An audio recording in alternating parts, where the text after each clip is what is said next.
Hey, I want to ask all y'all to forgive my appearance. It's been a long night. As you can imagine, getting messages from all over Afghanistan as to what is happening there.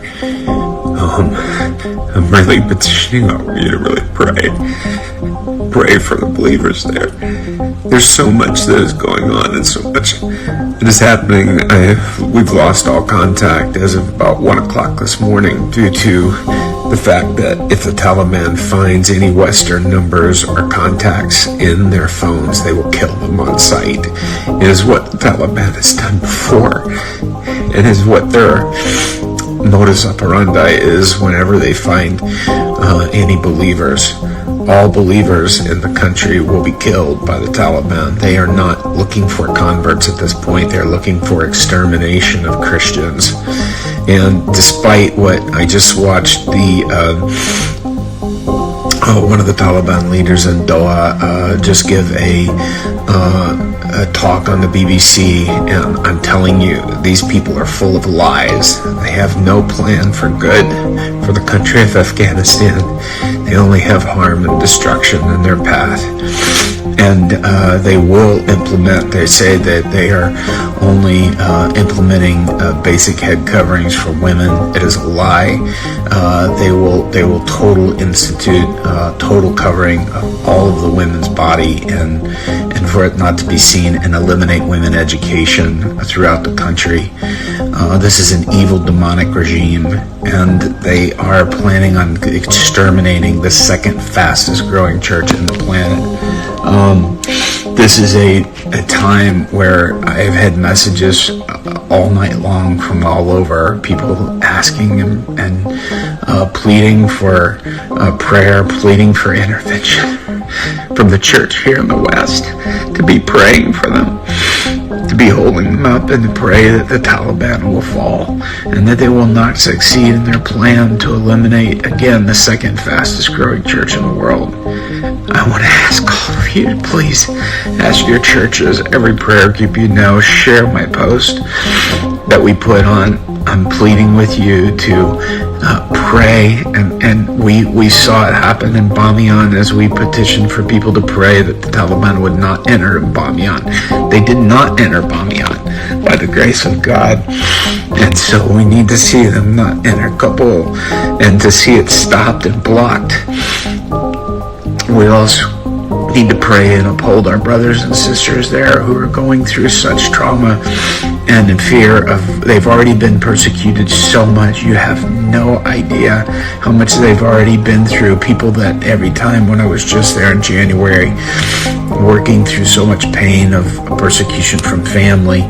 And so I want to ask you all to please be praying and get everyone that you can to pray for Afghanistan and for the church in Afghanistan. Again, we currently have lost communication with the believers there, but they will resume. I assure you, somehow, some way, we will find a way. Our government has thrown Afghanistan to the wolves. President Biden has thrown them to the wolves. And he pulled out everything you could see in my posts on Instagram and Facebook, that he pulled out all of the support and therefore released and pulled out their backbone. And so with what had been set up before, which was working, the former administration had a working plan and it was in place and it was actually working. And so I'm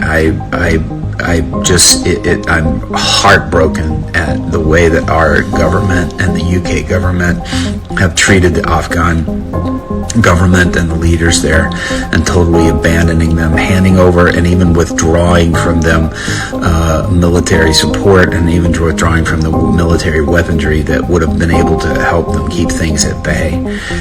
But the U.S. government, the President Biden this past week said that there's 350 military and police troops that are in Afghanistan that can overthrow the Taliban, which is only 75,000 in armed forces. Why they are caving, nobody totally knows, but I can tell you this, that without U.S. or U.K. support, without the NATO support, it's going to feel like complete abandonment to them. And I think that's the reason why that so many places are caving and surrendering. And so it's doubt. The only thing that President Biden has done is send in 1,000 troops just to evacuate our people and to leave the Afghans alone. This is a tragedy, and so I want to petition you to pray for the underground church in Afghanistan. Pray that they be strong. They're showing immense strength. I can't tell you how blessed I am to see the strength in their heart. But pray that they withhold, and pray that they stand strong, and that they don't lose heart in this time, and that God will prevail. Jesus Christ is King of Kings and Lord of Lords, and we declare that. And I thank everybody for praying, and please keep holding up Afghanistan in prayer. We need that so much, and I plead with you to continue to pray for them. God bless you guys. Thank you.